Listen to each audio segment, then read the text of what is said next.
এয়া বেলৰ চৰ্বত। মই প্ৰথমতে বেলৰ গুটিবোৰ গুচাই চব ঠিক ঠাক কৰি মিক্সিত অকণমান মাৰি লৈছিলোঁ। এতিয়া মাৰি লৈ ইয়াতে গাখীৰো দিছোঁ। এতিয়া এইখিনি মই সজাই দিম। এনেকৈ দিলোঁ। তাৰপিছত ইয়াত দুটুকুৰমান বৰফ দিলোঁ।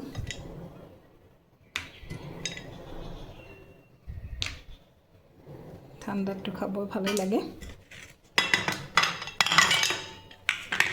এয়া বৰফ দিছোঁ ইয়াতে। তাৰপিছত মই ইয়াতে পুদিনাৰ পাত দুটাৰে সজাই দিছোঁ দেখিবলৈ ধুনীয়া কৰি। চাওকচোন, এয়া মই 2 গিলাচ বনাইছোঁ।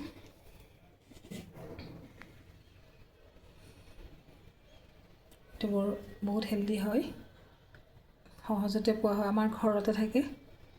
বনাই খাব, গৰমৰ দিনত ভাল লাগিব।